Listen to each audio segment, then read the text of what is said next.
Halo teman-teman, selamat datang di channel Jejak Alutsista. Hari ini, kita akan membahas satu pertanyaan yang mungkin mengganggu banyak orang. Kenapa sih militer Vietnam terlihat lebih maju dibanding Indonesia? Padahal, kalau bicara ekonomi, luas wilayah, bahkan potensi sumber daya, Indonesia jauh lebih besar. Tapi kenapa dalam beberapa sisi, militer Vietnam terkesan lebih cepat berkembang? Yuk, kita jelaskan dengan mudah. Pertama, sejarah panjang, perang dan budaya militer. Vietnam punya sejarah militer yang sangat intens, dari perang melawan Prancis, Jepang, Amerika Serikat, bahkan konflik internal. Artinya, budaya militernya terbentuk dari pengalaman nyata perang. Mereka terbiasa dengan taktik gerilya, pertahanan terintegrasi, dan strategi realistis di medan sulit. Hal ini membentuk mentalitas militer mereka yang tangguh dan disiplin sejak awal. Kedua, prioritas anggaran dan fokus pembangunan. Vietnam memang punya anggaran militer lebih kecil dari Indonesia,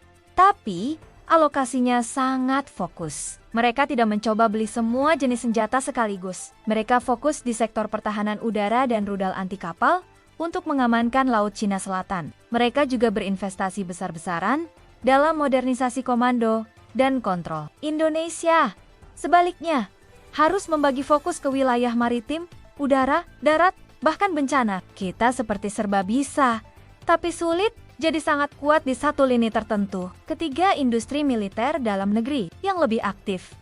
Vietnam memiliki perusahaan pertahanan yang bekerja sama erat dengan Rusia dan beberapa negara barat. Mereka aktif memproduksi dan memodifikasi senjata sendiri, mulai dari senapan, sistem artileri, hingga kapal kecil. Sementara Indonesia, meskipun punya PT Pindad PAL dan Dirgantara Indonesia, kita masih bergantung pada lisensi dan pengadaan dari luar. Inovasi lokal belum seagresif Vietnam, terutama dalam integrasi sistem. Keempat, pengaruh dan kedekatan strategis. Vietnam punya hubungan militer yang kuat dengan Rusia sejak lama. Mereka juga mulai menjalin kedekatan dengan Amerika Serikat dan India.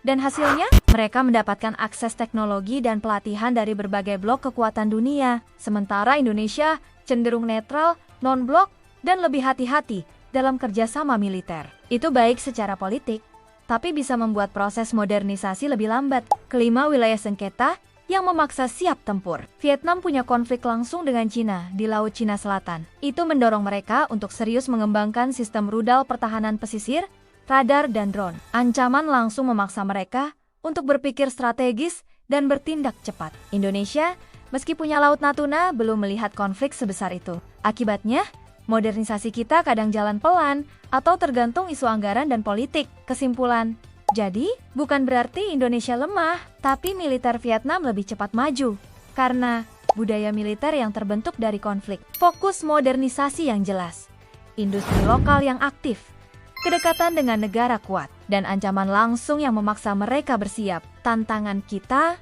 berbeda, tapi itu bukan alasan untuk tertinggal. Jika Indonesia bisa lebih fokus, mempercepat inovasi lokal, dan memanfaatkan diplomasi militer dengan cerdas, bukan tidak mungkin kita akan mengejar atau bahkan melampaui. Kalau kamu merasa Indonesia harus lebih cepat mengejar ketertinggalan militer, klik like dan share video ini. Tulis di komentar, menurutmu, sektor mana yang paling harus dibenahi oleh TNI? Jangan lupa subscribe Jejak Alutsista untuk penjelasan militer lainnya yang mudah dipahami. Sampai jumpa di video berikutnya.